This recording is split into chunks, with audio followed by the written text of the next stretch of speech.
bin Jack und ich heiße euch herzlich willkommen zu dieser neuen Ausgabe von Evolution Beyond, unserem Interviewformat, in dem wir ein bisschen hinter die Kulissen schauen und mit unseren Spielern quatschen. Heute spreche ich mit HaxZorus von Team Sparx, das am Dienstag seine erste Map gegen Wave geholt hat. But before we talk about the game, Hax, how was school today? School is great. I mean, or as good as it can be. Fall asleep a couple hours and yeah. When we were talking about the appointment that we had today, and you said you have school and that we can maybe do it at that time, I was thinking about, like, that was the first time that it came to my mind that some of the players are still going to school. How do you manage being a pro player and a student at the same time? Oof. It's hard. It's hard. Like a lot of people probably look at the players in the league and think that like yeah, all they do is play games, but we're normal people like anyone watching pretty much. Like I go to school from 8 to 4, I get at home before, and then the second I get home it's like scrims, and then the second I'm done with scrims it's like I gotta go do school again, like schoolwork. So it's really hard managing everything, but you'll manage somehow. Okay, moving on to the game against Wave on Tuesday. On the first map, you won 5 rounds in a row in the beginning. And how would you describe, or do you still remember, the atmosphere in your team and how you kept that momentum? Would you say that you're good at keeping up that momentum in your team? I mean, yeah, I definitely remember the rounds. It was awesome. Like, I remember after we winning the pisser round, and then we clutched. I think Zolters clutched 1v1, or we were in a 2v1 on the bonus round, and we got the 3-0 as well. And from that point on, like, everybody was just fired up. Everyone was hitting their shots. The calls were good. Like, we were just snowballing pretty much. Everything was working out. We were getting the first pick. Whenever we played retake, it worked out great. Like, everything was kind of just coming together all the time. There was one round that right after that Wave won. Would you say that was a round where you just got too comfortable in Too that eager, maybe. Yeah, I think. I mean, some of those rounds happen. I'm pretty sure that round we did. I think we got picked off early. We were like in a 45. I don't know if it was extreme. We maybe got like insta headshot. I think it was opping mid or something. But I mean, those rounds happen, of course. Like sometimes stuff doesn't work. Like you miss a name duel or something. But I think we recovered kind of well. I think we lost the last 3 rounds of defense half, but overall, I think it was pretty good. Even though, yeah, we did mess up a few rounds more than we should. All right. In the end, it turned out to be 1-1. You won the first map, Ascent, and Zoltus actually closed the game in a 1v3 Yeah. clutch in the end.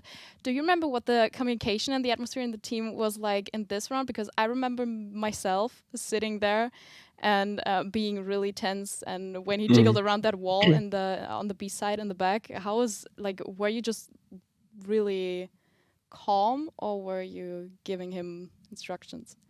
No, I mean, whenever anybody on my team is in a clutch, everybody just goes dead silent. Like everybody's like, okay, just let him play. He got this. He got this. And when Zoltus hit that first shot on the guy on stairs, I was like, yeah, he's definitely feeling it. Even though, like, from a stats point of view, Zoltus wasn't maybe not like popping off, but like he showed, he's in a 1v3. Like the guy got this. Even though he's not flaming hot during the entire game, like he's still a super good player. And everybody just quiet down, just let him do his thing, and he wins it.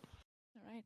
Speaking about the atmosphere in your team and how you get along with each other, you also got 3 new players for this season. And when we look on the last split, I mean, it's kind of obvious that there were probably some points that you had to work on.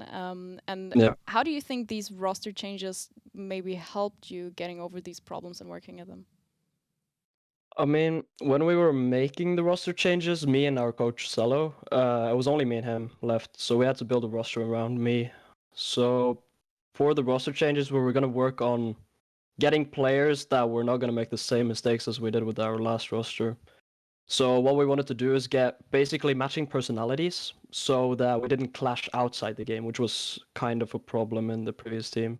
So when we rebuilt the roster, we were like, okay, everybody's got to have a good mentality and everybody's got to be focused on like winning. But even if you don't win and things don't work out, people don't tilt, which I felt was a main part of like what we were looking for in the players that we wanted to sign. And after a couple of trials, we figured out pretty fast that yeah, these people mesh together pretty well, both in game and outside the game, which was the most important thing.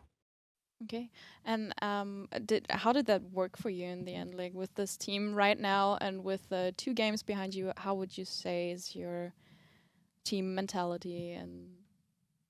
I think the team mentality is pretty good. Like, I'm the IGL of the team, and the day before we had our wave game, we had kind of an argument within the team because things were not working out in scrims. Like, we're underperforming. People were doing dumb stuff, like both in scrims and just in general. And then after that, it was pretty tense. But then we had to like sit down, have a talk, all five, and then we just had to reassure each other that okay, we do dumb stuff in game, we have missed plays, people miss shots, but from now on, we're going to focus 100% from the wave game and till the end of the season that we're going to make it as much as we can. Just focus every single game, try our hardest, and win as much as possible. And I felt after we had that talk the day before the wave game, everything kind of just clicked.